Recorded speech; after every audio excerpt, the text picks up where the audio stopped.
მოვესალმებით დღეს ჩვენ დღევანდელ ჩვენს მაყურებელს და სანამ ბატონ ბადრისთან დავიწყებთ საუბარს, ასეთ პატარა ახსნას გავაკეთებ. როდესაც მყავს სტუმარი, ხშირად კომენტარებს მიწერენ, რომ ჩემი ხმა უფრო ხმამაღალია ვიდრე სტუმრის ხმა და ეს დისკომფორტს უქმნის მსმენელს. და სამწუხაროდ მე არა მაქვს ფასიანი ჩამწერი პროგრამები. ვიწერ უფასოთი. უფასო იწერს იმას, რაც ჩემ ეკრანზე ხდება, ჩემი კომპიუტერის ეკრანზე და ჩემი კომპიუტერზე თან, რადგან მე უფრო ახლოს ვზივარ ფიზიკურად, ამიტომაც ჩემი ხმა უფრო კარგად იწერება, ვიდრე სტუმრის, რომელიც უფრო შორს არის იმ ჩამწერი აპარატიდან, რომელიც აქვს ჩემს კომპიუტერს. ამიტომ თუ არ ხზეყოლება იმდენი გამომწერი და იმდენი ვიდეოს მნახველი, რომ თვეში $20 მაინც დარიცხოს YouTube-მა, გვექნება ფასიანი Zoom-ი, ან ფასიანი კიდე რაღაცა პროგრამები არსებობს, რომელსაც დავაყენებ და იქ უკვე თანაბრად გამოჩნდება ჩვენი ხმები. ამიტომ გამოიწერეთ არხი, დალაიქეთ, გააზიარეთ, რომ მოგვემატოს მაყურებელი და შევძლოთ ვიდეოების ხარისხის აწევა. გამარჯობათ ბატონო ბადრი. დღეს ჩვენ ორ ნამდვილ მეგრელმა უნდა ვისაუბროთ შმეგრელის. მე რამოდენიმეჯერ მაქვს უკვე ამ თემაზე ვიდეო გადაღებული და მე და ბატონი ბადრი პირად საუბრებში ძალიან ბევრს ვლაპარაკობთ ამ ხალხზე. მე სიტყვა სეპარატიზმი არ მინდა რომ გამოვიყენო, იმიტომ რომ სეპარატიზმი ბევრად უფრო სხვა რაღაცაა. სეპარატიზმი ორგანულია, სეპარატიზმი შეიძლება იყოს ნამდვილი, მაგრამ ჩვენს ქვეყანაში ნამდვილი სეპარატიზმი არ არსებობს. ჩვენ ქვეყანაში რაც არსებობს, ის ყოველთვის არის რაღაცა ძალიან მდაბიო, მდარე, უბადრუკი, რუსეთის მიერ დაფინანსებული, რაღაც კგბ-შნიკურ, FSB-შნიკური და დუგინური. ამიტომ სეპარატიზმი ეს არ არის. ეს არის უფრო რაღაცა შმეგრელიზმის გაღვივება იმ, რა თქმა უნდა, მიზნით, რომ როდისმე საბოლოოდ რაღაცა წლების მერე, ან 10 წლეულების და საუკუნის მერე ეს შმეგრელიზმი იქნება და რეალურ და ნამდვილ სეპარატიზმში გადაიზარდოს, რის იმედიც აქვს რუსეთს და ზუსტად ამიტომ აფინანსებს ამ ხალხს. დავიწყოთ ამაზე საუბარი ბატონო ბადრი, თქვენი ძალიან დაკვირვებული თვალით რა ეტაპზე არიან ახლა გაღვივების, პირიქით შევიწროების თუ რა ჩანს? რა თქმა უნდა, მეგრელების იმდენად არა, რამდენადაც მეგრული ხედვა, მეგრული კულტურა, მათ შორის ძველი კულტურას თანამედროვეც ყოველთვის მაინტერესებდა. ამიტომ არის, როდესაც გამოჩნდა ახალი საიტები, ახალი Facebook გვერდები და ასე შემდეგ. სიამოვნებით ვერთდებოდი, იმიტომ რომ მინდოდა რაღაც ახალი გამიგო. მაგრამ როგორც ყველა ჩვენთაგანს ეს გვაინტერესებს საერთოდ ისტორია და ჩვენი წარსული. ყოველთვის ვთვლიდი მართლა და ეხლაც რა თქმა უნდა ასე ვთვლი, რომ ქართველური ენები და მათ შორის მეგრულიც მართლა შეიძლება ბევრი ინდოევროპული თუ არაინდოევროპული სიტყვის რაღაც ამოსავალი ფუძე იყოს. მართლა შეიძლება ის. მაგრამ შეიძლება ვინც სხვა ენები უკეთ იცის, იმათ ეგონოთ, რომ მათი ენებია ამოსავალი ფუძე სხვა ენების სიტყვების. მხოლოდ ეგონოთ. ხო. მაგრამ აი როდესაც ეს ახალი საიტები გამოჩნდა და ფაქტიურად მე შემიძლია ვთქვა, რომ ერთი წლის წინ შევერთდი მათ. როგორ შევერთდებოდი, როდესაც თავაზობდნენ რაღაცას მეგრულ ენაზე, თავაზობდნენ იმას თუ ვინ იკვლევს მეგრულ ენას და ასე შემდეგ. მანამ აქამდე ჩემთვის ცნობილი იყო, რა თქმა უნდა. Ვინჯილიას იური ვინჯილიას გულისხმობდა არა ლევან ვინჯილიას, თუმცა ლევან ვინჯილიასაც ასე ვიცნობდი და ახლაც ვიცნობ. რა თქმა უნდა, დებით ერთმანეთს. ლევაღვიძელია საერთოდ აღინახია, მაგრამ ბევრჯერ მაქვს მოსვენილი ხან რადიოთი, ხან ვიღაცა წერდა ხოლმე მასე და ამ ბოლო დროს, რა თქმა უნდა, საკმაოდ ხშირად გამოდის ძალიან აქტიურად ინტერნეტის საშუალებით. და საინტერესოა მისი პოზიციები ბოლო დროიდან. ვიდრე ასე იგი გადავიდე სხვა საკითხებზე, მინდა სეპარატიზმის თემას შევეხო და მინდა დასახელებასაც შევეხო. აი ამ რეალურად ამ მოვლენას. ძალიან მიჭირს ამ მოვლენას უწოდო მეგრელები, არანაირად არ გამოდის იმით. შუ მეგრელები, ხო, მეგრელები არ არიან. ხო, მაგრამ ეს მეგრელებს ემატებოდა ალცეს. არა. ხო, ადვილი იყო მაგალითად, როდესაც აიდგინა შემოვიდა, მაშინ ადვილი იყო სახელი არაფერი და თვითონ განსაზღვრეს, რომ ჩვენ ვართ აიდგილას მგონი ერთობას ნიშნავს. მაგრამ რომელი ერთობა? შეგი ვიღაცები მაგალითად პატრიოტულ პარტიებს ქმნიან, მაგრამ რომელი ქვეყნის პატრიოტიზმი? ეს იყო საკითხი. და აიდგილა თავიდანვე აფიქსირებდა იმას, რომ ჩვენ აფხაზები, რა თქმა უნდა, აფსუები გულისხმობოდა, არასოდეს არ ყოფილვართ ქართველებთან ერთად. შეიძლება ალბათ ესეთი თქვაც, იმიტომ რომ რეალურად აფსუები ესე სამხრეთით წამოვიდნენ მაშინ, როდესაც ჩრდილოეთიდან მოწოლა იქცეს. მაგრამ როდესაც მოწოლა იქცეს, ეს მე-16 საუკუნეში ალბათ, როდესაც მოწოლა იქცეს, არა? ამას შემდეგ მოყვა ის, რომ კავკასიური ომის კავკასიაში რუსეთის ომის დამთავრების შემდეგ ხომ ესეთი ფორმულა შემოგთავაზეს. ჩვენ ვინც დაგვიჯერა და დაგვნებდა, იმათ ჩრდილოეთ კავკასიიდან გადავასახლებთ რუსეთის შიგნითა მხარეებში, ხოლო ვინც არ დაგვიჯერა, იმათ გადავრეკავთ კავკასიონის მთის მიღმა და ჩვენ მივყვებით იმისათვის, რომ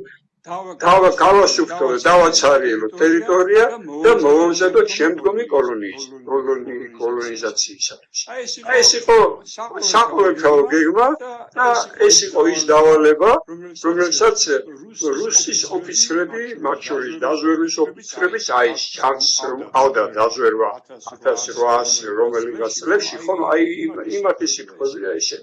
ინტელექტუალური ხალხი იყო ევროპულად განათლებული. შუათაშორის გვარების რაღაც გერმანულ ფრანგული ჰქონდათ ხოლმე. თეოდორ ფონ ტორნაუ. ეს თეოდორ ფონ ტორნაუ დაწერა, ესე იგი ჯაჟჯად თუ შპიონად მუშაობდა ჩრდილოეთ კავკასიაში. ნუ როგორ გაიგზავნა, ესეც საინტერესოა. თბილისიდან, სოხუმიდან გაიგზავნა ჩრდილოეთ კავკასიაში. ხო და იქ რაღაცებს სწავლობდა, იკვლევდა და ასე. აი როდესაც ეს დამთავრდა, ყველაფერი დაწერა, ეხლა ჩვენ ვინც ჩვენთან არის, ვისაც ჩვენთან ყოფნა, და ისინი გადავრეკოთ ქეთს მიღმა და მივყვეთ გამოცარიელოთ. დიახეს. აი აქედან დაიწყო ეს და ესე იგი ეს აფშლები შეიძლება ითქვას, რომ მართლა თავს აღზრდოდნენ ქართველებად მიუხედავად იმისა, რომ 200 წელი ხომ მაინც ცხოვრობდნენ ქართველებთან, მეგრელებთან, სვანებთან.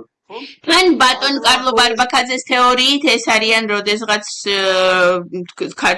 ცენტრალური საქართველოდან გადასახლებული იქით ხალხი ჩვენ წელთაღრიცხვამდე ჯერ კიდევ ამიტომ ნუ მე ეს თეორია მომწონს იმიტომ რომ ჩემ დეოკუპაციის პოლიტიკას ძალიან ადგება და ერის ერთიანობას ძალიან ადგება ამიტომ ხო ანუ რაღაც 20 საუკუნე იყვნენ ცოტა იქით ვიდრე ჩვენ და ცოტა გაუცხოდნენ ხო არაფერი გამოვიდა შუქრო არის გასაოცარი მაგაში იმიტომ რომ როგორც ამბობდნენ უძველესი ბერძენი ისტორიკოსები ხომ კოლხების თურმე ეგვიპტიდან მოსულა ხო და ახლა შეიძლება არა პირიქით ეგვიპტე არა კოლხეთიდან წავიდნენ და მერე დაარსდა ეგვიპტე ჩვენ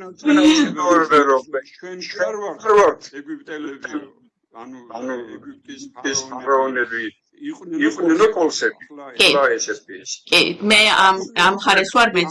ამ სიტუაციაში ძალიან მარტივი იყო აიდგილერში გვეგულისხმა გარკვეული კატეგორია. მაგრამ ეს გარკვეული კატეგორია შეცდომით იყო გინდა თუ არა აბსურდი. ესენი იყვნენ აბსურდი, რომლებიც მეტლა ფიქრობდნენ, რომ საერთო არაფერი არ აქვს ქართულთან, ქართულ რეალებასთან. ესენი იყვნენ ჩასახლებული სხვადასხვა ესე უფრო ძირითადად ბერძნები, რომლებიც გაექცნენ მაგალითად რევოლუციას და აშენდნენ და ჩარჩნენ აფხაზეთში. ესენი იყვნენ რუსები, რომლებიც მიზანმიმართულად იყვნენ დასახლებულები და ვიდრე გასაბჭოება მოხდებოდა, ხო და გასაბჭოების პირველ წლებში ზრდის ტემპი რუსეთის მოსახლეობას ჰქონდა 1000%. ასეთივე ზრდის ტემპი ხო მაღალი ჰქონდა სომხურ მოსახლეობასაც, იმიტომ რომ სომხური მოსახლეობა თურქეთში დატოვა მოსახლეობამ პასკევიჩმა სამხრეთ საქართველოში ჩაასახლა მუსულმანური ქართული მოსახლეობის მაგივრად და ამ დროს ეს სომხები გადავიდნენ აფხაზეთში, როგორც თვითონ ამბობდნენ აფხაზეთის სომხები ჩვენ ვართ სომხური ქალაქიდან და ის ქალაქი დატოვა ბაბოიჩემო და გადმოვიდა სამშობლოში. ესეა აი მათი ზრდის პროცენტის 800 იყო ვიდრე მომრავლდება. საქმე იმაშია რომ ესე იგი ადგილობრივ მაგრამ ხო არა მეგრული გვარის ხალხიც იყო აი ადგილარაში რაღაც ნაწილი და დანარჩენი ქართული ჩვეულებრივი შვილები და ძეებიც როგორც ზოგიერთი ადგილობრივი მოსახლეობა გამეგრელდა და შეიძლება გასვლა და კიდეც არ ვიცი ზუსტად ასევე მეგრელების გააფსვლა და რა თქმა უნდა ისინი ეს სახელი ადგილობრივი სახელი აფხაზი ქონდა.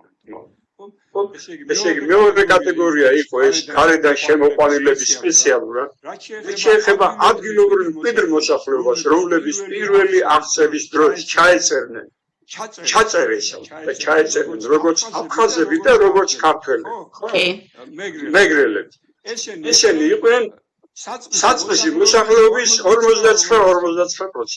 ნუ ამას გვაიძულებდა რუსეთი გვირიგებდა პასპორტებს და პასპორტის აღების დროს უნდა აგერჩია ეს ხელოვნური ხო ეს არის პირველი აღწერა, სადაც დაფიქსირდა ადგილობრივი მოსახლეობის 100%-ის. 49% იყო ერთი და 49 მეორე და ვიღაც რა თქმა კიდევ იყო. ხოდა აი ამათი ესე იგი ადგილობრივი ქართველი და ადგილობრივი ვის 200 წელია ცხოვრობდა მაგალითად თქვა აფხაზეთში ხო იმათი ზრდის პროცენტი ეს დარჩა იგივე ანუ 45 კი 49% წილი იყო წილი და აი ამ წილის ზრდა დარჩა ისევე როგორც იყო მთელი ამ წლების განმავლობაში ოღონდ ინტენსივობა ქართული მოსახლეობის დას იმიტომ მქონდა მეტი რომ რესურსი იყო მეტი აფხაზეთის გარეთ და აფხაზეთის ეს რესურსი ნაკლები იყო იმიტომ დარჩა ნაკლები და ქართველები კიდე გაიზარდა ისიც ტყუილია რომ როდესაც ამბობენ რომ კიდე თორა სტალინის და ბერიას დროს გაიზარდა ქართული მოსახლეობა განსაკუთრებით აფხაზეთში გაიზარდა მაშინ როდესაც დათხოვის შემდეგ აი რაღაც ამდე ომის შემდეგ დაიწყო ინტენსიური ეკონომიკური განვითარება საბჭოთა ეკონომიკის რა თქმა უნდა აი მაშინ საჭირო იყო ეს ხალხი და ისევ ქართველების ხალხი გადა რაც აფხაზეთში კარგი გაკეთდა სწორედ ადგილობრივ მოსახლეობასთან ერთად გაკეთებული იყო ქართველების მიერ რომლებიც იქ ჩასახლდნენ რუსების ჩასახლებას ის შედეგი ჰქონდა რომ ფაქტურად საქართველოს მტერი მოსახლეობა მატულობდა რა თქმა უნდა განათლებაც აქვს კიდევ დიდი მნიშვნელობა მაგრამ შეიძლება ამას კიდევ შევეხო მე ისე საფრთხეს მინდა დავუბრუნო აიდგინა რა გასაგები არის ვინც იყო ის ვისაც დავიწყებული ჰქონდა თავისი ქართველობა დავიწყებული ჰქონდა უკვე მაშინ და გინდაც ქართველი ყოფილიყო წერეთელი ან ჯაფარიზი და გინდა მარდაგვარი გვარი ხო გინდაც აფშუა გვარი ქონოდა გინდაც მეგრული გვარი ქონოდა სულ ერთია მაინც შიგნით ჩადებული ქონდა საშუალო რუსული განათლება და შესაბამისად განსხვავდებოდა საკუთარი ბაბუისგან და ბაბუის მამისგან ეს მოდი მაგისთან მოახდინეს აქცენტი პროპაგანდისტებმა და შეძლეს მათგან ესეთი რაღაცა საზოგადოება შექმნეს რაღაცა შეკრეს შექმნეს იმიტომ რომ მომხდარიყო ტერიტორიული გაყოფა საქართველოში აი ეს ფორმალურად სეპარატიზმი იყო იმიტომ რომ ხო ფორმალური ხელოვნური რომელიც თავისთავად ჩემი აზრით მე რა თქმა უნდა ისტორიკოსი არა ვარ მაგრამ ჩემი აზრით თავისთავად ეს სეპარატიზმი ეგრეთ წოდებული არ ჩამოყალიბდებოდა რომ არ ჩამოეყალიბებინა მიზანმიმართულად რუსეთს აუცილებლად აი ეს ტერიტორიული სეპარატიზმი იყო თურქეთის აპატი რუსეთის მიზანი იმიტომ რომ საქართველოს უფრო ძლიერი იქნებოდა შეკრული რა თქმა უნდა კი აი ამ ეს ტერიტორია როცა არ იქნებოდა საქართველოს დაქმნის ზუსტად ასეთივე ფორმალური სეპარატიზმი იყო რა თქმა უნდა ეს იყო საქართველოს სეპარატიზმი და რუსეთისგან კიდე ის როდესაც დადგა ის გადამწყვეტი მომენტი რომ ეს ყველაფერი უნდა აფეთქებულიყო მაინც არასაკმარისი აღმოჩნდა და აფეთქებაც ისევ რუსეთის გასაკეთებელი შეიქმნა ასე ვთქვათ რუსეთს მოუწია ომის დაწყება იმიტომ რომ ის საზოგადოება რომელსაც სეპარატისტებად აყალიბებდა მაინც ვერ გაზარდა იქამდე რომ მათ დაეწყოთ ომი მაინც ისევ რუსეთს მოუწია ამ ომის დაწყება და საბოლოოდ რუსეთს მოუწია მერე ოკუპირება იმიტომ რომ ну კი 100 წელი დახარჯა იმისთვის რომ ამ დაბალი დონის საზოგადოებისგან სეპარატისტები შეექმნა მაგრამ ვერ გაკაჩა ამან საბოლოოდ მაინც რუსეთმა დაიწყო ომი რუსეთმა აწარმოა მაინც ყველაფერი საქმე ისევ რუსეთს მოუწია ყველაფერი თვითონ გაეკეთებინა და ოკუპაციაც თვითონ გაეკეთებინა ამათი ოდნავი დახმარებით თავიდან ქონდა აღებული მცირე ხალხებზე მცირე რიცხოვან ხალხებზე ორიენტაცია და საქართველოს თუ იყო არის დასაწყისში რამდენი მილიონი ხომ მათი მცირე ხალხების ხომ მოიძებნებოდა და აი მათი აქცენტირება იყო აუცილებელი საქართველოს შიგნით ზუსტად ასეთი აქცენტირება კეთდებოდა რუსეთის ტერიტორიაზე, მაგრამ ესეც რა თქმა უნდა აი მცირე ჩრდილოეთის და ასე შემდეგ ხალხების ჩამორჩილების ერთ-ერთი საშუალება იყო მართლა ჩამორჩენილი ხალხების განვითარების დასაწყისი. იმიტომ რომ ეკონომიკური საშუალებები არ ქონდა და ასე შემდეგ. ცოტა სხვანაირი სიტუაცია იყო საქართველოში სულ ცოტა 3 და 4000 წლის განმავლობაში, რაც ხელს უწყობდა ადგილობრივი მოსახლეობის მშვენივრად განვითარებას. მაგრამ აი ეს მცირე ხალხებად დაყოფა, მაშინ ესე იყო, მცირე ხალხებად უნდა დაყოფილიყო. ამიტომ ეს ჯგუფი თავიდან გამოყოფილი იყო აიდგილარა ერქვა და ვიცოდით ვინ შეიძლება და ყოფილიყო ანტიქართული აიდგილარას მონაწილე. ისაგები იყო ჩვენთვის. დღეს მეგრელებთან ცოტა სხვანაირი სიტუაციაა, იმიტომ რომ ესე იგი სეპარატიზმი კი არ არის დღეს. არა, სეპარატიზმი აქვს. ეხლა სხვა ამოცანაა. რასაც შეიძლება დავარქვათ სეპარაცია. ხომ? აი ის გადაღებული ის რომ არის ძირი მოსახლეობის შესახებ. ბატონო ბადრი, ნახეთ როგორ როდესაც თვითონ რიტორიკა, მესიჯ ბოქსები, ეგრეთ წოდებული მესიჯ ბოქსები, ნარატივები ზუსტად ერთ-ერთში ზის იმასთან, რაც აი ადგილარას ჰქონდა 90-იანებში. რატო არ არის ანალოგი? ანალოგი ახლა გეტყვით მაგრამ აი მეთოდს რაც შეეხება ანალოგი კი არა მე-1000 ჯერ მეორდება საქართველოში რასაც სხვაგან აკეთებდნენ რუსები და რასაც ადრე აკეთებდნენ იმასაც აკეთებდნენ დღესაც ანალოგი ამ ხრივ რა თქმა უნდა ყველაფერი იგივე ანუ რასაც ალაპარაკებდნენ მაშინ იმ აფსუებს იგივეს ლაპარაკობენ დღეს ეს შმეგრელები ოღონდ სიტყვა აფხაზურის და აფხაზის მაგივრად მეგრელი აქვთ ჩაკვეხებული. იმიტომ რომ მეთოდი იგივეა, რაც მაშინ ჰქონდათ რუსებს, დღესაც იგივე მეთოდია რუსებს ისე. და არა მეგრელებს. უბრალოდ ეთქობა ვიღაცას გონია რომ ასე აწყობს მეგრელებისთვის და რა თქმა უნდა ალბათ თავისთვის აწყობს. თავისთვის აწყობს, იმიტომ რომ ხელფასი იღებს ახლა პირადად აწყობს, რა თქმა უნდა, თორე ოდნავ მაინც ისე რომ აზროვნებდეს, რომ ან სამომავლოდ, ან საეროდ, ან რაღაცნაირად, რა თქმა უნდა, არანაირად არ აწყობს. აი კიდევ მეთოდი რაში გვანან, ამაში გვანან მეთოდი. როგორც ფიქრი და მსჯელობა არ ჭირდებოდა აიდგილადაც მონაწილეს, ზუსტად ისევე მაბადიეთ ისევე აი მეგრელები ეს სიტყვას არ მოწმობს. აი მაგათაც მოეთხოვებათ რომ არიფიქროთ. კარგი, მაშინ სიტყვა ასეთი იყოს, ანტიქართველები, ასე ვთქვათ, მაშინ თუ შმეგრელები ცუდი სიტყვა, ანტიქართველები შეესაბამება ყველაფერს. მაგ დაიჯერონ ვინც მათ გაუღიმებს და თავს უკრავს მათ. აი იმათ რომ მათ გაუჯერონ აი ამ კონკრეტულ ადამიანებს. და არანაირი რაღაც შეკითხვის სახით ან არანაირი შეიძლება ასე არ იყოს როგორც შეიძლება არანაირი მას არ გულობენ. და წამში იმ სუთასვე ბულინგებენ. ბულინგი არის ხარიდან სიტყვა, ანუ ხარივით აწვევიან სქებით. ბულინგი არის სქებით, მეტი არა. ხოდა ბულინგებენ და მე ის ჩერდება. ზოგადად ყველა ქართულზე შეიძლება ვერ. ამას ვაკეთებ მე რუსებზე, როდესაც კომენტარებს მიწერენ YouTube-ზე, მე სასწაულად ვაბულინგებ რუსებს. არა, საჭიროა, როდესაც რომ მას მსჯელობა კი არ უნდა. უნდა დაამცირო. კი, რუსი აუცილებლად უნდა დაამცირო და ჩააქვესკნო. ნუ ის პერია ბატონო. კი. აუცილებლად სამწუხაროდ თვითონ მტერი რომ იყოს და ბევრიც რომ ვიღიმოს, მაინც კულტურული მტერი აუცილებლად არის, იმიტომ რომ შეგჭამს რაოდენობრივად და ორიენტაცია დღეს ამაზე გვაგებ. მეორე ორიენტაცია არის, აი ადრე რომ სეპარატიზმი ერქვა და ეხლა რომ სეპარატიზმი არ არის, იმიტომ რომ საქართველოს ნაწილი კი არ უნდა როგორც ეგონათ რომ კავშირში და საქართველოს რესპუბლიკას რაღაცა ჩამოაჭრեն. ეხლა საქართველოს უნდა მთლიანად, იმიტომ რომ თუ მთლიანად საქართველოს ვერ წაიღებენ, მაშინ ევფრატის კაზაკობას ვეღარ ვერ შექმნიან. ხომ და ანუ ის ვერც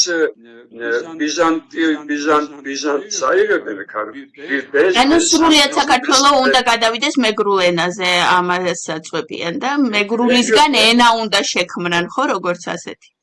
3000 წლის განმავლობაში თანდათანობით ისე რომ საქართველოს პოლიტიკურად ერთიანიც კი არ ყოფილა, შეიქმნა ის ერთი ძალა, რომელიც განაპირობებს რომ საქართველოა და არა რაღაცა სხვა ქვეყანა. ხომ?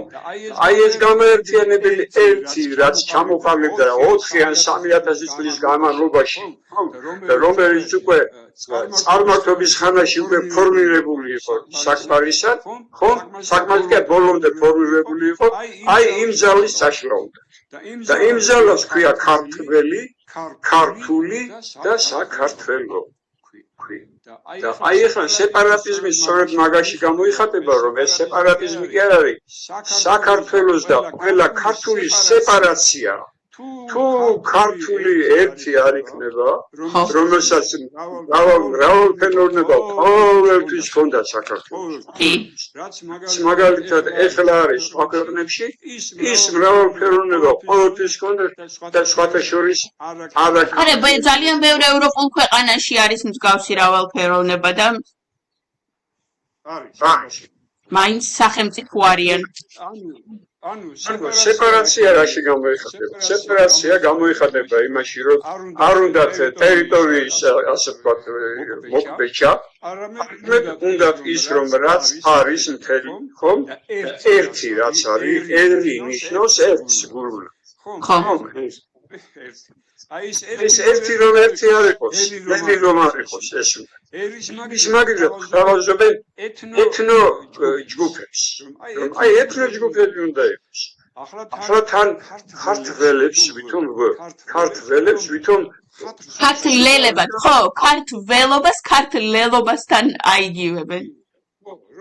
დომინანტი ორი დომინანტი საქართველოს ორი დომინანტი ერი კოლხები საოცარია და ქართველები შეიძლება ისიც ვთქვათ რომ საქართველოს ქართლი და საქართველო მართლა იყო დაუშვათ სტიმული კი არა დამწევი ძალა 2500 წლის წინ 2800 წლის წინ შეიძლება 3000 წლის წინაც იყო 10000 წლის წინაც შეიძლება გრაკლიანის მიხედვით კი ბატონო მაგრამ ის ქართლი დღევანდელი ქართლის რეგიონი არის დღევანდელი ქართლის შიდა ქართლია ქვემო ქართლია ზემო ქართლიც იყო ხომ რომელიც ლამის შავშანზე გადიოდა ეს იყო ხომ ანუ ეს ქართლი რომელიც ახლა არის გორის ირგვლივ რომელიც მაგალითად შიდა ქართლია არა ეს არის ესე იგი ეთნო ტერიტორია შეიძლება ითქვას შეიძლება ისიც ვთქვათ რომ აი ენა რომელიც ქართლელების მეტყველებად მოიაზრებოდა იქცა ენად მთავარ ენად მაგრამ თავარ ენად ჩამოყალიბდა ქართული ენა აი სწორედ 3000 წლის განმავლობაში აქედან 3000 წლიდან მინიმუმ მეხუთე საუკუნიდან გვაქვს ესე იგი ლიტერატურულად დოკუმენტირებული ქართული ენა ბიბლიების სახით მაგალითად მაშინდელი ბიბლიების ნათარგმნის სახით რომელიც მეხუთე საუკუნიდან ერთნაირი სულაც არა მეხუთე საუკუნეში ბიბლიის ნაგლეჯები გვაგაკელი ხომ ის დღევანდელ ქართულში ცოტა ძნელად გასაგებია მაგრამ თუ ქართული სათანადოდ შეისწავლეთ თუ ტექსტს დააკვირდი მაშინ გასაგები გახდება შენთვის ხომ ეს არის ასე ვთქვათ ადრეული შუა საუკუნეები მე-6 საუკუნე ხომ მაგრამ მერვე საუკუნე მე-9 საუკუნე მე-10 საუკუნე ესეც მაინც ძველი ქართულის ნაწილია და ის განსხვავებული იყო დღევანდელი ქართულისაგან ქართლელებისგან წარმოიშვა? არა. ქართლელები ანუ ქართლური ხომ იყო მეტყველების ენა, სალაპარაკო ენა იყო და არა დამწერლობის ენა. ხოლო აი ეს როგორც მეგრული, ქართლული და მეგრული თანაბრები არიან დღეს. ანუ ხო, სამეთყველო, ხო.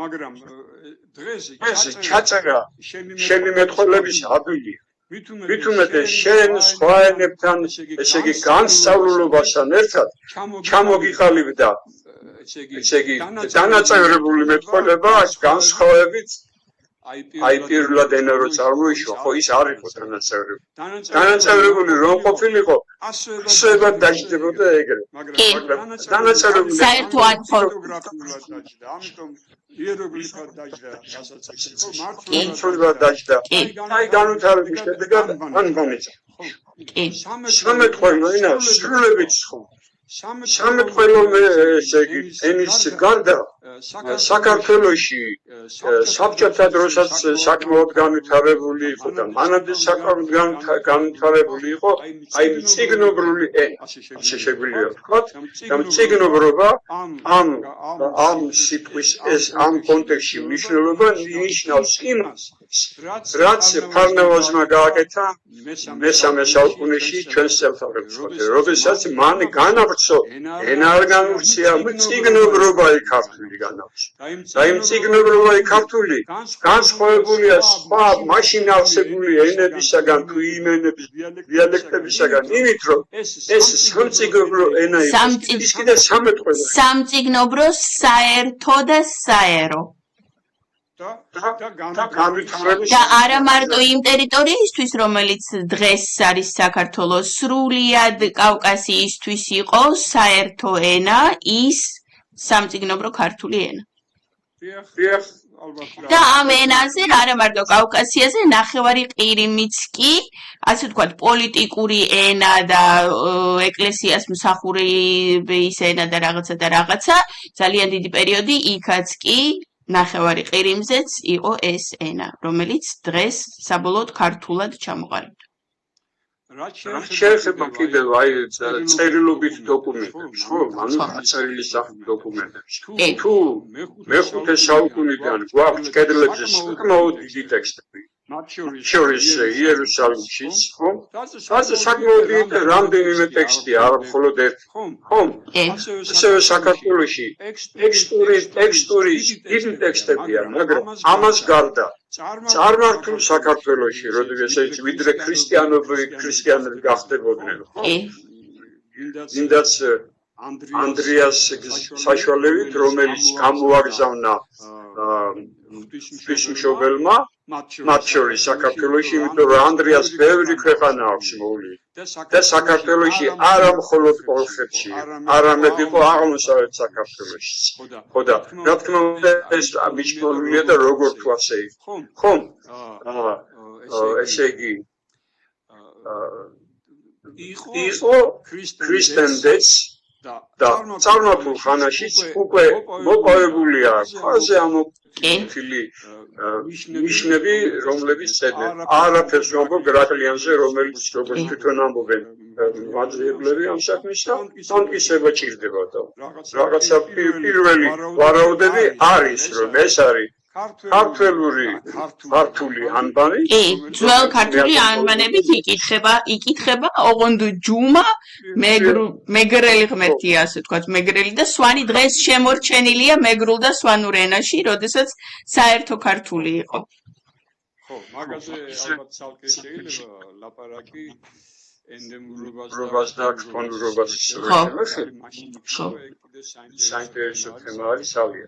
მაგრამ ქართული ხომ, ესე იგი, სულ ცოტა დოკუმენტირებული სახით ქართული ენის სალაპარაკო, ესე საურთიერთობო კულტურული ენის და სიგნობრული ენის განვითარება, რა თქმა უნდა, დიალექტებთან ურთიერთობის პარალელურად საკუთარი გამოსtildeების საფუძველზე ვითარდებოდა.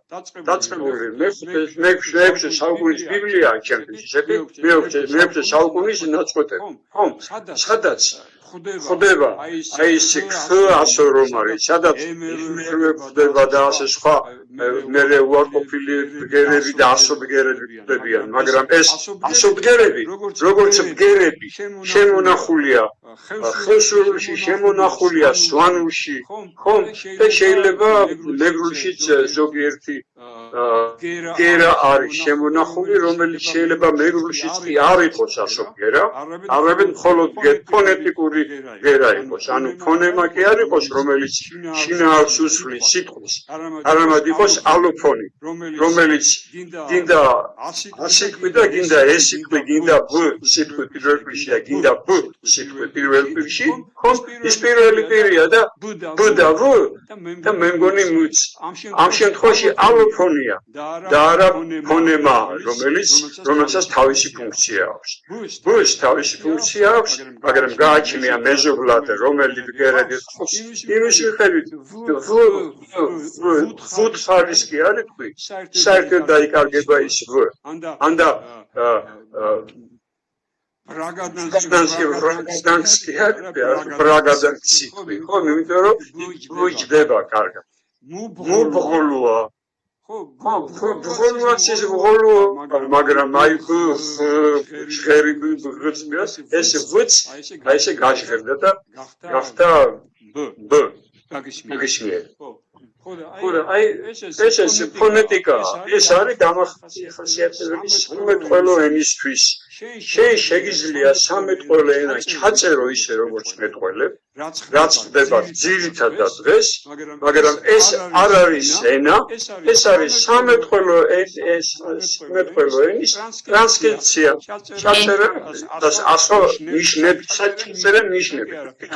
მაგრამ თუ თანდათან მინიმუმ აი ხომ ხედავთ აბსურდს აღებოთ 100 წელი იმისათვის რომ ენადი ჩამოხატა.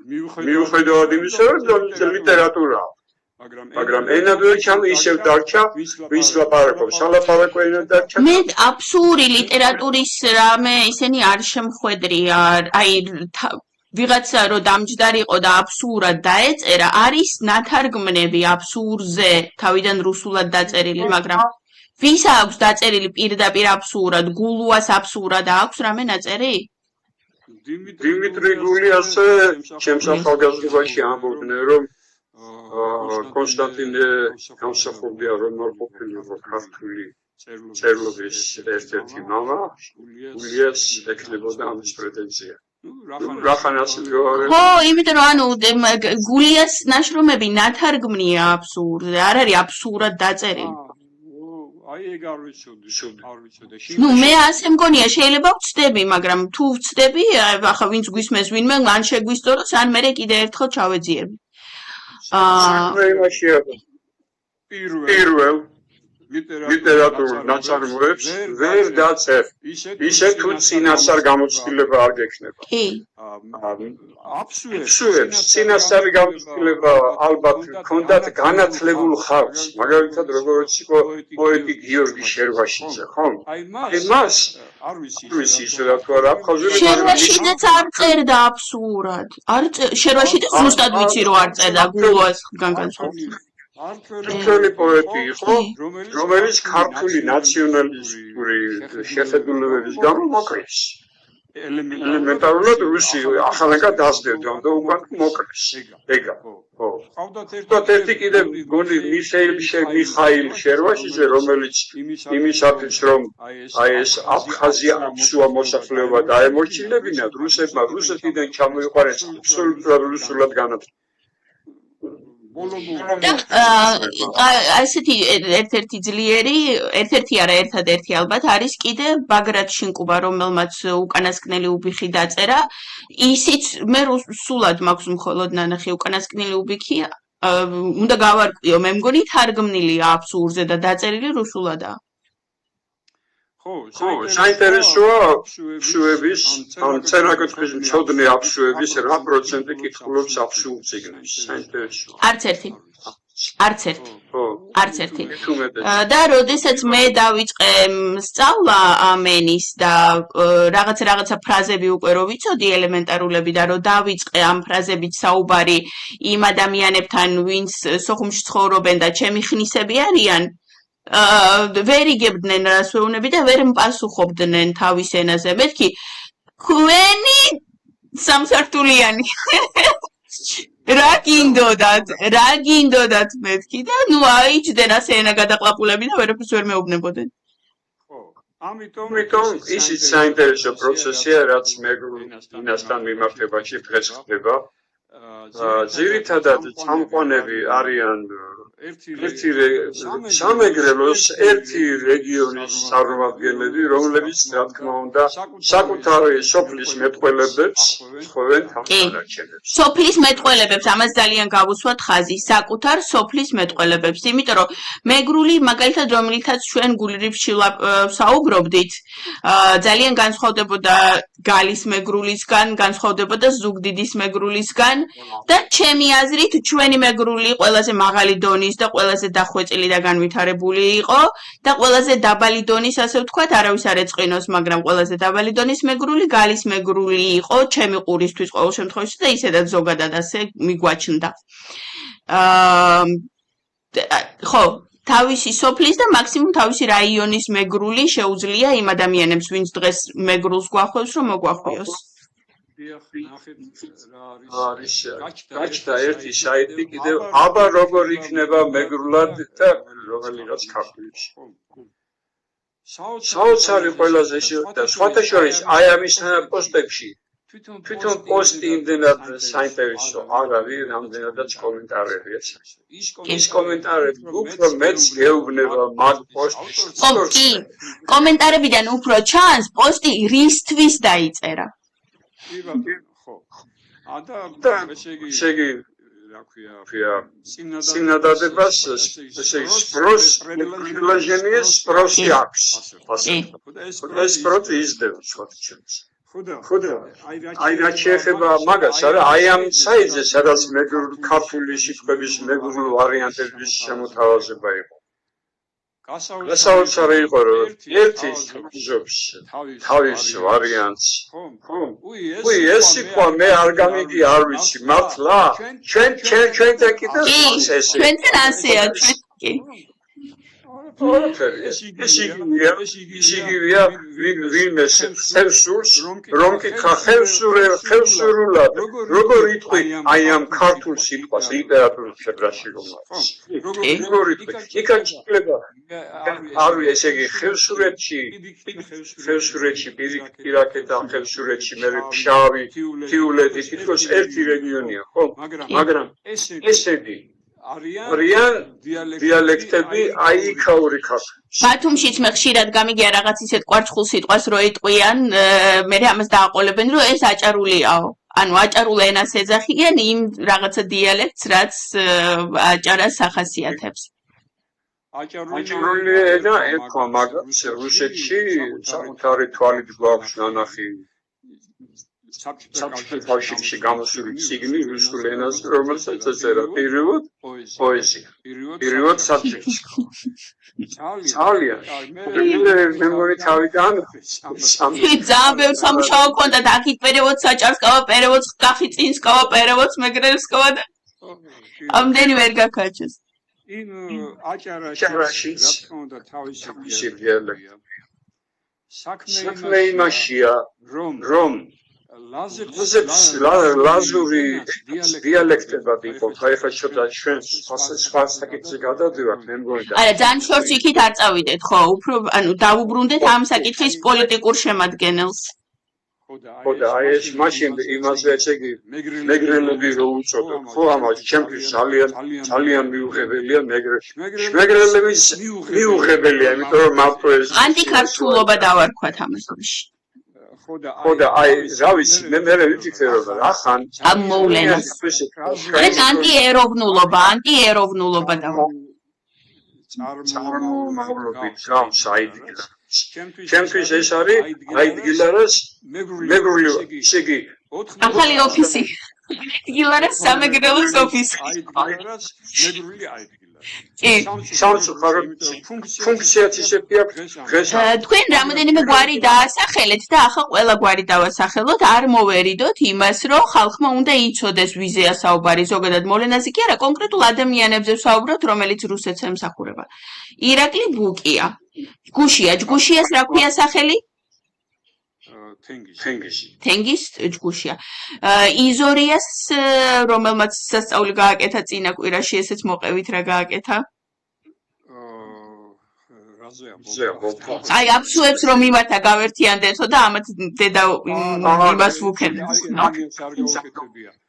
მაშინ მე მგონი ვიდრე მანამდე მივაქვს ტენდენციებზე რომ ვილაპარაკოთ ტენდენციები როგორ იცვლებოდა სხვადასხვა ეტაპში მაგაზე უნდა ვილაპარაკოთ მაგრამ აი სახელზე მინდა კიდევ თქვა ეს და კიდევ მაშინ მანამდე სანამ გადავალთ კიდე ერთ ადამიანს დავასახელებ დათო გუნჯუა ახალგაზრდაა გალში ცხოვრობს და მე რამოდენიმეჯერ შევხვდი მას პადრე ბევრჯერ მილაპარაკია ჩემს ვიდეოებზე ესეთი გერმანული NGO რო არსებობს რომელიც იმაზე მუშაობს რომ ანუ ატარებს ვორქშოპებს სადაც ნელ-ნელა მოგვიწოდებს იმისკენ რომ აფხაზეთი უნდა ვაღიაროთ და ეს დათო გუნჯუა იქ შემხვდა რამოდენიმეჯერ ცხოვრობს გალში და რაღაცა პოსტი დაწერა სადაც წერს ეკატერინა ჭავჭავაძეზე როგორი სასტიკი იყო მეგრელების მიმართ და მე ანუ ეკატერინა ჭავჭავაძე და ქვევით კომენტარებში ილია ჭავჭავაძე რასაშინელებებს აკეთებდა და იმან ეს რო გაანადგურა ის რო ამაზეც დაწერეთ ილია ჭავჭავაძემ რო რაღაცები გაანადგურა ეს რო დუგინის მოგონილია და დუგინის საიტებიდან მოდის ეს ინფორმაცია ბჭყალებში ამაზე უკვე ნალაპარაკები მაქვს ხო და კონკრეტულად ახლა დათო გუნჯუაზე მინდა აი ბუკია და ისინი პირდაპირ დუგინით ფინანსდებიან ჩემი აზრით და გუნჯუა ანუ არის ისეთი გუნჯუა ის არ ვიცი ზუსტად არის ანუ ლევაკი დასავლური ორგანიზაციების გამოზრდილი და როდესაც ცხოვრობ აფხაზეთში და აქტიური ხარ სოციალურ ქსელებში, რაღაცებს პოსტებს წერ, რაღაცას ფილოსოფოსობ, თან მონაწილეობას იღებ აი ამ დასავლური NGO-ების ვორქშოპებში, აუცილებლად თანამშრომლობ იქაურ და ჩვენ სუსთან. აუცილებლად, სხვანაირად უბრალოდ არ მოგცემენ ამის უფლებას. და იმის, ანუ თანამშრომლობ იმათთან ყველაფერი შეთანხმებული გაქვს. ნებისმიერი პოსტის შინაარსი, ნებისმიერი საქციელის შინაარსი, აკონტროლებენ შენ იმ ვორქშოპებზე, რისთვის დადიხარ რეალურად. იმისთვის დადიხარ, რომ იქ ბავშვებს იმას ასწავლით, რომ უნდა აღიაროთ აფხაზეთი, კაი, მაშინ იარე, მაშინ ძალიან კაია. აი ასეთი ადამიანია დათახუნჯოა და დათახუნჯოა რომ ასეთ პოსტებს წერს, ანუ აბსოლუტურად გასაგებია რატომაც წერს, რისთვისაც წერს და ანუ საიდან არის დაფინანსებული და გამოზრდილი კიდევაც. ხოდა აი სახელი ჩემი აზრით ალა აიდგა იმ დროის 91-12 წლების აიდგლარას ანალოგია არის ეს, მაგრამ ასეთი ხო. ქართული ხელისუფლებაც რომ ეწოდება ის თავის პატრიარქოსი და ასე შემდეგ და აი ამ კუთხითაც ხომ მეთოდის თუ ისევ გავიბრუნდებით, ძალიან საინტერესოა მეთოდის. ჯერ რუსეთი ანადგურებს ადგილ მოსახლეობას, გადმორეკა ჯერ ქეთს აქეთ, მერე გადარეკა თურქეთში, ხომ? მერე შეგი აბსურის მაგივრად რუსულად აღზარდა, ხომ? კი. არა მხოლოდ აბსუები, რუსულად აღზარდა, ხომ? და მერე ქართველებს დაუპირისპირა თურმე ილია ჭავჭავაძე და იქ ერთი იყო კიდე რომლებიც აბსუებს ილიასავით იცავდა. მგონი მაჭავარიანი იყო გვარი ქ. მე მგონი. იმ დროს. ხო. მაშინ ხოდა იმათი ქართველების ბრალი ყოფილა თურმე ის რომ ბუკიაც რუსეთშია გაზრდილი და ჩამოყალიბებული და რუსულად არის აღზრდილი ირაკლი ბუკია. ალბათ, კი ბატონო, მიუხედავად იმისა, რომ ქართულად კარგად ეხება. ხო, და აქ იგივე არის, იგივე ესე იგი რუსული მუშტრა აქვს დღევანდელ ხელისუფლებას რასაც ქვია, იგივე რუსული მუშტრა აქვს გავლილი ოფიციალურ საპატრიარქოსაც და უნდათ რომ როდესაც საქართველოში დადგება მომენტი, როდესაც სიახლე უნდა შევიდეს, მაშინ ცდილობენ რომ ისევ რუსული ხაზი შეინარჩუნონ. რა თქმა უნდა, ქართველების სიყვარულის გამო. თვითონ ქართველებს აი აიდგილარული მომენტი ნამდვილად არის ქართველებში და ერთმანეთს უპირისპირებენ არა ქართლურს, არამედ აი ქართველურ აიდგილარულ უპირისპირდება მეგრულ აიდგილარს. ისევე როგორც შევარდნაძე და კომუნისტური ქართველები ხომ უპირისპირდებოდნენ აბსურდ აიდგილარს. და სანამ ზვიადი იყო მანამდე აბსურდ აიდგილარული ვერ გაბედავდა იმას რაც ერე გაბედა, იმიტომ რომ კონფლიქტს ორი მხარე უნდა. და ზვიადი აერთიანებდა ორი მხარე არ არსებობს. მას მერე რაც ზვიადი დაამხეს, ხომ? აი მას შემდეგ გახდა აფხაზეთში შეჭრა ქართველების, ხომ? რუსების ხელდასმით, არ მგონია რომ კიტოვანს ახლა არ თავის კი. და სამგრელოში. ამის მერე იყო ესე იგი რუსების წინაშე თავის მოსაწონებლად იოსელიანის სიტყვები, რომ შესაძლებელია მოსახლეობა, როგორც ფონტორნაუ ამბობდა აფხაზეთის ტერიტორიაზე მოსახლეობს უნდა შეეცვალოთ. ახლა წარმოვიდგინეთ მეგრელების რეაქცია. ხო აი ფიქრობთ გამართლება შეიძლება ამ პუნქტში, კი, ანუ იმ პერიოდითაც ძალიან ბევრს მანიპულირებენ შევარდნაძემ ის გვიქნა, ეს გვიქნა, მხედრიონმა გადაგვიარა, გადმოგვიარა.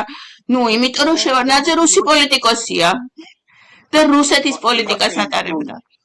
იმიტომ გადაუარეს რომ აფხაზეთის მოსახლეობას და სამეგრელოს მოსახლეობას კრიტიკულ სიტუაციაში ძალიან ქართული იყო და აი ამ ძალიან ქართულობის გამო ზვიად გადააგდეს და შევარნაზე რომ დააჯინეს იქა ხომ თავისი იოსელიან კიდოვანებით და როგორია სიგუა მეგრელი არ არის ხო ქართულებს მე სადღაც დაწერილი მქონდა ესეთი ფრაზა რომ ეს შმეგრელები მართლე იმას იზამენ რომ ზვიადს მიადგებიან და ზვიად ღალატში დაადანაშაულებენ მეთქი და უკვე მქონდა რამოდენიმე ესეთი კომენტარი ჯერ მასიურად ვერ ბედავენ მაგრამ მიდის იქითკენ რომ რადგან ზვიადი ერის კაცი იყო და გამაერთიანებელი იყო არადამყოფი ზვიადსაც ჩათვლიან მალე მოღალატედ მეგრელობის ერთი საინტერესო ნიშანი იმისა, რასაც უსწავლენ და როგორც ამ პოსტებს კომენტი.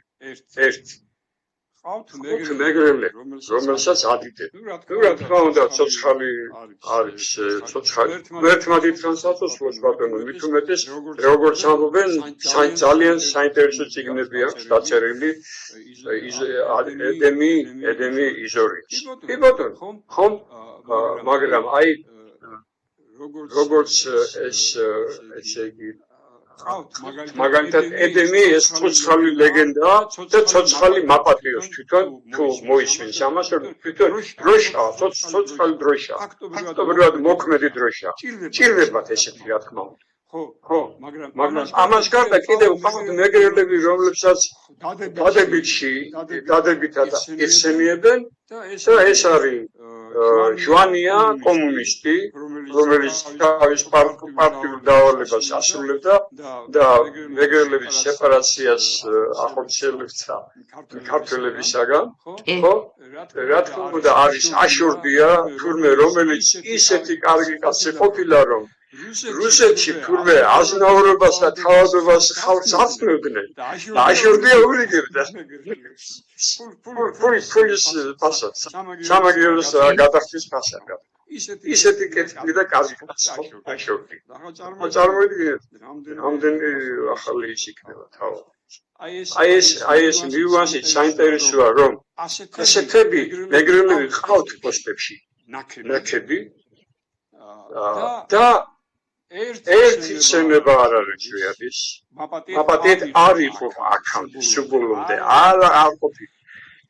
სიჩუმე კოსტავა სიჩუმე ხომ გამსახურდია გინდა ერთი და გინდა მისი მამა მამ გამსახურდიას მამა საერთოდ ასეთი შმეგრელების მიმართ ძალიან სასტიკი იყო აქვეს კნელებდა ხო რა თქმა უნდა ახლა ილიაზე ეკატერინე ჩაჩოვაძე რომელიც იმდაგვარად პატრონობდა მე სამეგრელოს და მეგრელებს როგორც მიღებული იყო წესი მამულის პატრონობისა მაშინ და სხვანაირად ხო ვერ დემოკრატია ხო არ იქნებოდა ევროპაში ვერ იქნებოდა ხო და ვითომე ამის გამო მაგრამ ეკატერინე ჩაჩოვაძეზე უფრო მეტი ქართველი იყო მისი მეუღლე აი გარი საინტერესო ეკატერინე ჩაჩოვაძის მეუღლე რომ ქართველი იყო იმაზე მეტი ქართველი იყო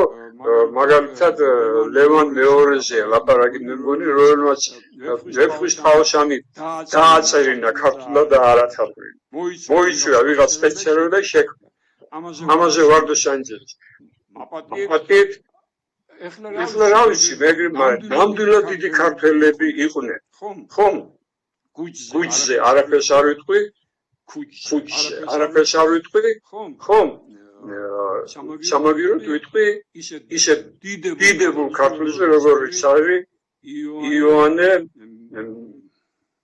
მიჩხი ხო პოეტი წერალი მომღერალი საგალობლების ავტორი მე საუკუნის პირველი ნახევარი ესე იგი იყო მარტვილიდან იყო თვალწინ მინჩხი ანუ ჟღერადობითაც მეგრული გვარია მე მინჩხია ააკლია უბრალოდ ბოლოს ხო შეიძლება ეს წოდება იყო შეიძლება ასევე გიორგი ვაიმე ხო გიორგი მთაწმინდელი იყო ვითომ კოლხეთიდან, მაგრამ ტაოდან ყოფილა. და ტაოს სამეფოს ერქვა ქართველთა სამეფო.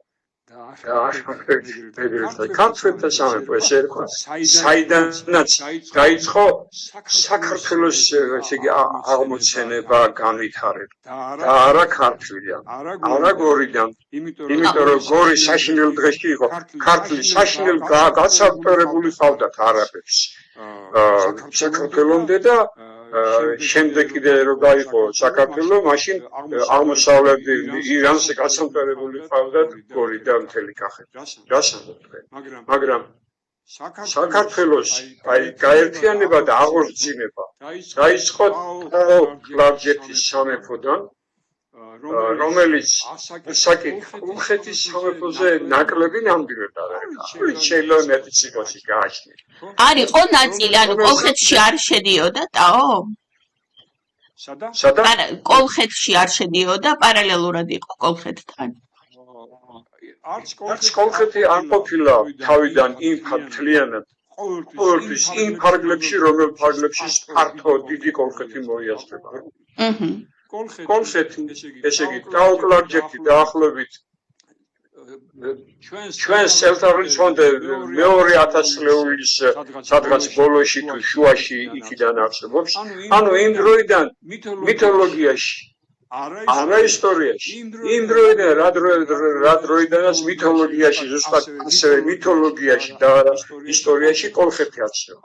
ან შეიძლება უფრო გვიანის კი არის ტაო, რომელსაც მეორე სახელი ჰქონდა ქართველთა სამეფო. აი ამ ქართველთა სამეფოდან მერე გადაიზარდა, განვითარდა ეჭვმეფერი და მე-10 საუკუნეში დაერქვა საქართველო. ხომ? ანუ ქართველთა სამეფოდან არის წარმოქმნილი და არა ქართლის საერისთავოდან. არც ქართლის. ეს არის ქართლის სამეფოდან, ანუ იბერიის სამეფოდან, რომელსაც სხვა სახელი ჰქონდა ქართველთა სამეფო. კოლხეთი მითოლოგიურად არსებობს მეორე 1000 წლეულის ბოლოდან, მითოლოგიურად ბოლო საუკუნეებიდან არსებობს, ანუ როგორც ტაო, ისე მითოლოგიურად ესე არსებობს, ხოლო ისტორიულად კოლხეთი არის მერვე საუკუნიდან. მერვე საუკუნიდან არის, მაგრამ მე-6 საუკუნიდან უკვე ქართლია. ახლა მე ოდნავ რაღაცა გადახვევას გავაკეთებ, მე ხომ მიყვარს საერთოდ მითოსზე ლაპარაკი და რაღაცა მითიური რაღაცები რომ მომენატრება ხოლმე, ჩავდივარ ფოთში და იქ ავდივარ იმაზე შუქურაზე და სალამებს ვუგზავნი ამერიკაში ჩვენს ქალბატონ ჰეკატეს რომ ცოტა აქით გადმოიხედოს. ნახეთ ახლა, ანუ იმ შეგრძნებების დონეზე, როდესაც მე იქ ჩავდივარ და იმებზე პალიასტომზე გავალ და ამ კოლხეთის სურნელს ვიგრძნობ და ეს ყველაფერი რაღაცნაირად დნმ-ში ჩემში გაიღვიძებს და სისხლი იყივლებს. მერე წავალ და გადავალ წალკაში, ხო?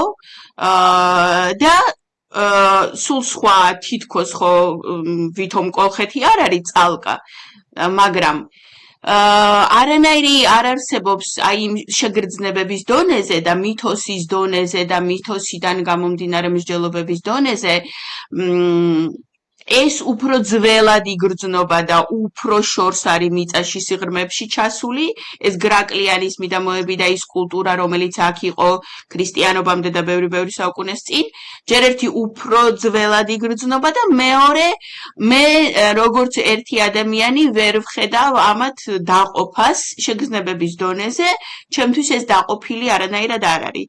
და რატო უნდა დავუჯერო მე ვიღაცა ირაკლი ბუკიას და არა ჩემს საკუთარ შეგრძნებებს და ჩემი სისხლის ყივილს და ირაკლი ბუკიას ბოდუებს რომ სხვადასხვა რაღაცეები იყო, რატო უნდა მოვუსმინო, როდესაც მე იქაც ისეთივე სიხშირით ვარ როგორც აქ და გრძნობ რომ სრულიად ერთიანია ეს ენერგეტიკულ და მითოსურ დონეზე. თუ საერთოდ ამ მიმართულებით ვილაპარაკებთ და ამ მიმართულებით კიდეც ალკე შეიძლება ლაპარაკი. საერთოდ უაზრობა ის თქვა, მაგალითად აფეთქებული რაკე აფეთქებული ხაზა რაკე იმას ხაჭაღიანი ოქროს საბოდო პიეტაჟის წინანდელი აფეთქებული ხო ეს უფრო ნაკლებად მნიშვნელოვანია მსოფლიოს ისტორიისთვის რატომ აფეთქ ანდა რატომ შეგნებულად და მიზანმიმართულად რატომ ანადგურებენ გელავს იმიტომ რომ დავით აღმაშენებლისა რომელიც დავით აღმაშენებელის მემკვიდრეა ერთის მხრივ ქართველთა სამეფოსი მეორეს მხრივ აფხაზთა სამეფოსი კი და როდესაც შენ ამბობ რომ როდესაც ხარ ფოთში და მე ვარ კოლხი და ყველაფერი მარტო კოლხურია ჩემი იმდენ რაღაცაზე ამბობ უარს გრაკლიანზე ამბობ უარს წალკაში გრაკლიანზე უფრო ძველი რაღაცეები ნელ-ნელა აღმოჩნდება და უკვე არის ჩანს თვალით რომ რაღაცა სასწაული სიძველეებია ისეთი კულტურები და ისეთი ცივილიზაციები და ნანგრევები დღემდე არსებობს რომ აი რაღაცა საოცრება ეს გველის ჯერ კიდე ეს აღმოჩენები და ისენი წინ და ამაზე რომ ამბობ უარს ხარ უბრალოდ დებილი ხარ უკაცრავად დებილი ხარ და რაღაცა ბონძღობაზე და იმაზე რუსულად განვითარებაზე და მეც ჭიჭკოვი ვლასწი რომ მოიპოვო ზუსტად თქვენ ენაზე ვლაპარაკობ მეც ჭიჭკოვი ვლასწი რომ მოიპარო იმისთვის ამბობ რაღაცა სასწაულ გრანდიოზულობაზე და იმ უდიდესი ისტორიის ნაწილად ყოფნაზე უარს რასაც რეალურად წარმოადგენს ჩვენი მთელი საქართველოს ისტორია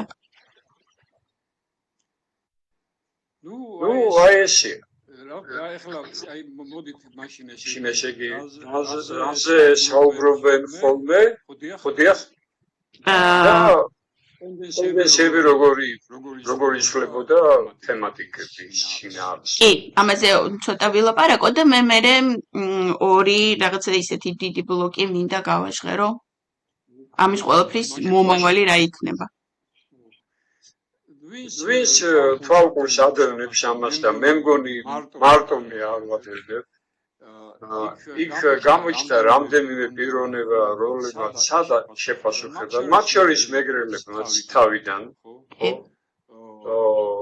მაგრამ როდესაც მათ შეუწიეს დაიხიეს უკან მეგრელებმა იმიტომ რომ ძილობიანი ხალხია სხვათა შორის მეგრები ისტორიული აფხაზების და ბულინგზე არ გადადიან და რეალურად ასეთ ადამიანებთან უნდა გადახვიდე ბულინგზე უნდა აბულინგო მე ბუკიამ რაღაცა კომენტარები რო დამიწერე ჩემი ვიდეოს ქვეშ მივა ბულინგე და ბოდიში და მივა ჩათლახე ამ სიტყვისთვის კი ასე უნდა ელაპარაკო იმიტომ რომ ანუ კი ის კი არ უნდა წარმოიდგინო რომ ვიღაცა შენაირს ელაპარაკები უნდა წარმოიდგინო რომ რუსის გამოგზავნილს ელაპარაკები და რუსის გამოგზავნილს უნდა ელაპარაკო ისევე როგორც ელაპარაკები რუსს შეიძლება ბევრმა მათგანმა არც იცოდეს ის რომ რასაც არც უჭერენ თუ რასაც საუბრობენ ეს არის დუგინის თეორიაში გაწერილი ხომ მე დავანახე ზუსტად ამისთვის გადავიღე ის ვიდეო სადაც დავანახე რომ ეს დუგინიდან მოდით და დუგინის საიტებიდან მოდის ყველაფერი ის რაზეც ლაპარაკობენ ერთი აი მაგათთან მიმოწერაში ერთი ის დავდე დორენკო და პოზნერის დიალოგი ვითომ ხუმრობის სტილში იყო მოკლედ ეპიცებოდნენ სიყვარულს ქართველებს რა თქმა უნდა როგორც აი ვინმე პეტრე ტოლსტოი ეპიცებოდა ლუბიშკი რა თქმა უნდა ისინი ეს ლაპარაკობენ ეგ ხომ ძალიან საყვარელი ხალხია კარგად შეყვარელი კარგად მღერიანი კარგ საჭმელებს ამბებენო და ასე შემდეგ მუზეუმი ჩვენიერი ხალხია აი საქმე როცა საქმე არისო საჭირო მაშინ როცა ხელებია საჭირო მაშინ სამხები ეს დუგინი ამბობს ხო და მოკლედ ამანი კაი ასვით ესეთ ლაპარაკი უთხრა და მე დუგინის კი არა დორენკოს დაბოლოება ესეთია ჩვენ ბევრი გვინდაობს არა აი დაფუსი ახეთი ახეთიო და მეგრელიო ხო ვერ მოგართვით ბატონო ბადრი ახლა თქვენ ტელეფონს რაღაცა შეეხეთ და უცებ დავარდა ხმა უარესად ისმინებით დავაბრუნოთ ის ხმა რაც იყო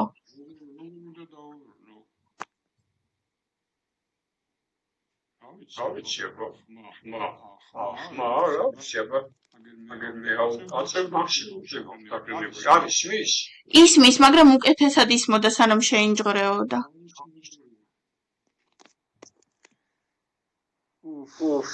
აი ახლა კარგია. ხო, აი გასწორდი.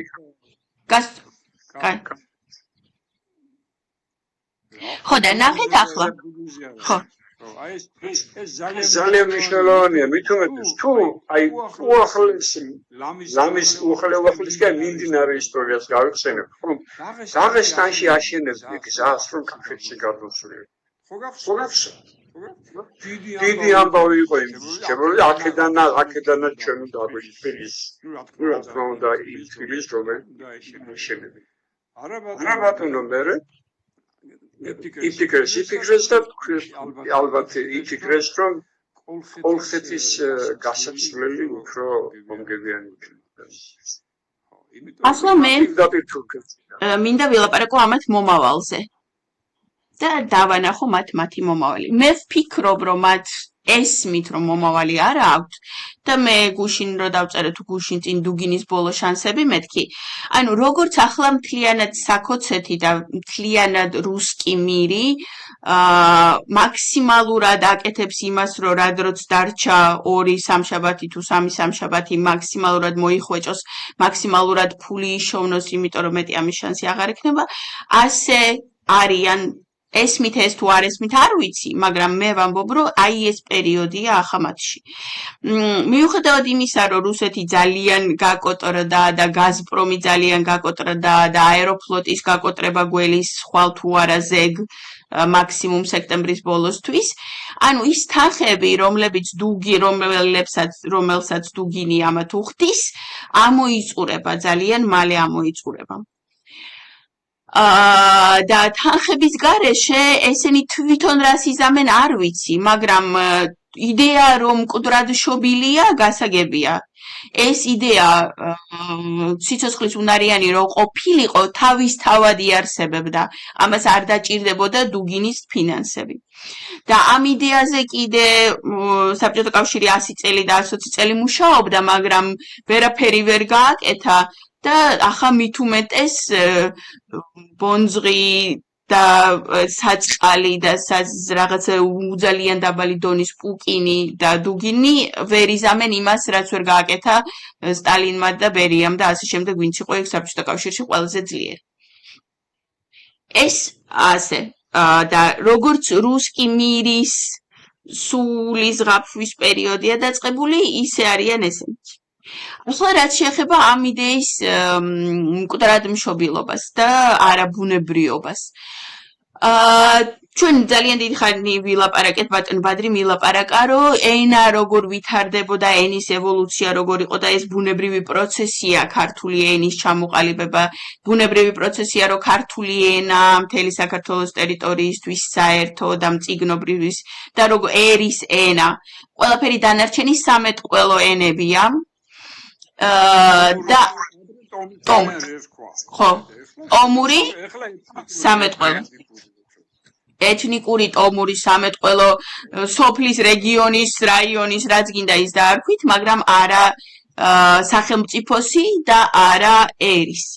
რაც შეეხება სახელმწიფოსი, ის რომ ჩვენს კონსტიტუციაში რომელიც 80% საბჭოურია დღემდე და რომელიც ძალიან კატეგორიულად შესაძლებელია, აფხაზური ენას რო აქვს სახელმწიფო ენის, ანუ მეორე სახელმწიფო ენის სტატუსი, ეს არის ის, რაც საბჭოთა კავშირმა ჩვენ შემოგვტენა და იძულებული ვიყავით რაღაც მომენტში რომ შემოტენილიყო და ჩაგვეწერა ეს. ეს ჩემი აზრით უნდა გაუქმდეს და სახელმწიფო ენა უნდა იყოს და აუცილებლად იქნება მხოლოდ ქართული. დანარჩენ ენებს მეორე სახელმწიფო, მესამე სახელმწიფო, მეოთხე სახელმწიფო, აი ეს ყველა არის ანტიეროვნული, ანტიქართველური, ანტისახელმწიფოებრული და ეს არ უნდა არსებობდეს. იარსებებს რა? იარსებებს ჩვენი მომდევნო კონსტიტუციით, რომელსაც ქვია საქართველოს მეოთხე რესპუბლიკის დაარსების კონსტიტუცია, ძალიან ძლიერი ადგილობრივი თვითმმართველობა. რეგიონი 12 რეგიონისგან შედგება საქართველო და სამეგრელოს როგორც ერთ-ერთ რეგიონს და სავარაუდოდ ყველაზე ძლიერი ფინანსურად თუმცა ნუ მოკლედ აჭარაც და აფხაზეთმა შეიძლება აჯობონ მე როგორც რეგიონებმა განვითარებაში იქნება ძალიან მდიდარი რეგიონი სამეგრელო ამ იმ კონსტიტუციით არარსებობს სახელმწიფო ანუ განათლების სისტემა არ იქნება სახელმწიფოს დაქვემდებარებაში არ უნდა იყოს. ანუ ყველა რეგიონს თავისი თვითმმართველი ბიუჯეტებით უნდა შეინახონ თავისი განათლების სისტემები. და სამეგრელოში მეგრული სკოლა იქნება თუ მეგრული უნივერსიტეტი იქნება თუ მეგრული რა იქნება იმდენი რამდენიც თვითონ სამეგრელო ამისთვის ბიუჯეტს გამოყოფს და მოუნდება. ასევე აფხაზეთში ოღონდ ეს ბიუჯეტის გადანაწილება ხდება დემოკრატიული წესით. ანუ რამდენი ადამიანიც არსებობს იმ სოფელში, რომელშიც უნდა გაიხსნას მეგრული სკოლა, ან აფხაზური სკოლა, ან სვანური სკოლა, იმ სოფლის მოსახლეობა ამაზე კენჭს იყრის. უნდა თუ არა ბიუჯეტის დახარჯვა იმაზე, რომ ასეთი სკოლა არსებობდეს და აი ასე გადაწყდება ეს საკითხები. და იმდენი სოფელი და იმდენი ქალაქი გახსნის იმდენ სკოლას, რამდენ ფულსაც თვითონ გაიმეტებს ამისთვის. და ეს არ უნდა იყოს სახელმწიფო რეგულირებადი და ანუ ბუკიები და ისინი რომ სტატუსი უნდა მიეცეს ენას და სკოლაში უნდა ისწავლებოდეს, რატო უნდა ისწავლებოდეს ბათუმში მეგრული სკოლაში, აუცილებელი რატო უნდა კახეთში, რატო უნდა კახელს რომ მაინც და მაინც აუცილებელი სასწავლებელი იყოს, მისთვის მეგრული იყოს სისულელეა, არ უნდა. ამიტომ რეგიონებს ექნებათ რეგიონალური თვითმმართველობა, რეგიონალური განათლების ბიუჯეტები და მაგ განათლების ბიუჯეტებში თვითონ მიხედავენ ამას ყველაფერს. სახელმწიფო ენა არის ეროვნული ენა, ქართული ენა და იქნება ეს მხოლოდ. ნუ რა თქმა უნდა შეიძლება სრულიად ახალი ენა მოიგონოთ თუ ერთს არ აქვს 1000 წლეულობის განმავლობაში ჩამოყალიბებული ენა ხო სახელმწიფო დავარქოთ მას ნუ ექნება ეს ტიტული ნუ ექნება ხო ნამდვილი აი მართლა ენა რაც არის ხო თუ ესეთი არ აქვს მაშინ შეიძლება რომელიმე დიალექტი აირჩიოს მაგალითად ლათინური ენა ხომ განვითარებული მკვდარი ენაა ხო მაგრამ დღეს ძალიან აქტუალურია იმიტომ რომ მეცნიერი თუ ხარ ევროპაში ლათინური ცოდნა აუცილებელია კი ბატონო და რა დაემართა ამ თვითონ იტალიას ანუ ცენტრი რაც იყო რომ ფლორენციული დიალექტია ესევეა ესპანეთშიც. ანუ სახელმწიფო ენა, ხო, რამოდენიმე დიალექტად არის დაყოფილი და დიალექტი, ანუ ერთმანეთი თითქმის არ ესმით, ისე განსხვავდებიან, მაგრამ ერთ-ერთი არის არჩეული სახელმწიფო ენად და მორჩა. ანუ არ არის იქ ეს ერთი დიალექტი იყოს პირველი სახელმწიფო ენა, მეორე დიალექტი იყოს მეორე სახელმწიფო ენა, მესამე დიალექტი. არ არის ეს სისულელე. ერთია არჩეული და ერთია სახელმწიფო და დანარჩენი რეგიონები თავის დიალექტებზე ძალიან დიდი სიამოვნებით ილაპარაკობენ რამდენი უნდა იმდენს. იტალიაში ესლა დამდგეს ალბათ შეიძლება ესე იყო ლათინური მერე ლათინურმა ხალხში დაკარგა თავისი ფუნქცია რაც დღეს უნდა რომ დაემართოს ამრიგად იქცა მეცნიერების ენა და ასე შემდეგ ხომ და ხალხს ახან არ ქონდა ლათინური სახის თავისი ენა ლათინური არის ცოტა ხალხმა ისე როგორც თავისი ადგილობრივი დიალექტი ეთნიკური ჯგუფური ენები იცოდა და ლაპარაკობდნენ იმენაზე ამიტომ ალიგიერმა დაწერა ბატონო ციგნი რომელიც მერე გახდა საფუძველი იტალიური ენისა ესეა კიდევ თუ არ ნორვეგიაზე მაქვს კიდევ საკითხი რომ იქ ფიორდები და ასეთი დაყოფებია და მანდაც ენა შეიძლება ერთი იყო მაგრამ დიალექტები არ იყო ერთი ანუ ენას სასაუბრო ენას მხოლოდ დიალექტური სახე ჰქონდა და სხვანაირი სახე არ ჰქონდა ამ ხრივად დიალექტია სვანეთის 4 დიალექტი ხო ამდენად დიალექტია სამეგრელოს 4 თუ არა 3 დიალექტები არის დიალექტური დიალექტები არიან და სამეთყველო ენა არის მეგრული სამეთყველო ენა არის ანუ ხო შეიძლება ესეთი ის მაგრამ რაც შეეხება ქართულს ხომ ჩვენ გვაქვს ისევ ამბობ 1500 და ცოტა მეტი წელი დოკუმენტირებული სახით განვითარება ქართული ენის ხო და აი ამ განვითარებას და აი ამ ისტორიის ბორბალს უკან ვერ დაატრიალებ შენ ვერ გახდი ანუ შენ რომ მეგრული ენა გახადო სახელმწიფო ენად მაშინ რაღაცა სასწაული უნდა მოხდეს უნდა შეიკრიბოს რაღაცა ბანდ ფორმირება უნდა დაიპყრონ მთელი საქართველოს შემოაჯდნენ გახდნენ არალეგიტიმური ხელისუფლება და ძალით მთელ საქართველოს შეეტენონ ეს მეგრული გინდა თუ არა ყველა მისწავლეთო ანუ ეს ხო შეუძლებელია ეს ხომ არ მოხდება უნდა სასაცილო ან სერიოზული იყოს ამის აზრი გამოთქმული იყო კი ან მეორე ვარიანტი რომ მაგალითად ხო რომ უბრალოდ სახელმწიფომ შემოიტანოს როგორც აუცილებელი ენა სკოლაში და ეს სკოლები ხო ჩვენი საგადასახადო იმებით ვინახავთ ამას და ახლა კახელმა რატო უნდა იხადოს გადასახადები ბიუჯეტში იმისთვის რომ ვიღაცას სადღაც მეგრული ასწავლონ რატო უნდა ეხებოდეს ეს კახელს არა ამიტომ ძალიან მნიშვნელოვანია თვითმმართველობა და ძალიან მნიშვნელოვანია ის რომ რეგიონებს თავისი ბიუჯეტებით ექნებათ თავიანთი განათლებები. კეთილი დამოკიდებულებით ყველაფერი შეიძლება და არა ის რომ მე ვარ გეყოფა შენესლა 2000 წელი რომ არა შეუძლებელია კეთილი დამოკიდებულებითაც ანუ შეუძლებელია შენ კახელს ვერ აუხსნი რომ რატო უნდა იყოს იძულებული რომ სკოლაში ისწავლოს მეგრული ანუ რაცაც უნდა კეთილი დამოკიდებულება იყოს და გვიყვარდეს ერთმანეთი უკაცრავად რაც არ მჭირდება იმას რატომ მტენი კახეთში ვინც ცხოვრობს მან მარტო ფიზიკური დიალექტი არის ეს არამედ ალბანური დიალექტიც კარგი, ხო, საკმარისად ვისაუბრეთ, ყველაფერი ავხსენით, ისტორიასაც შევეხეთ, პოლიტიკასაც და მომავალსაც. აი ეს არის მთელი ამ ამბის ასავალ-დასავალი და მომავალი. ხო, არა, ენდემურობებზე და რაღაცეებზე ეს ცალკე გავაკეთოთ. ხო, ძალიან გაგრძელდება, გამოვა რაღაც 3 საათიანი. ხო.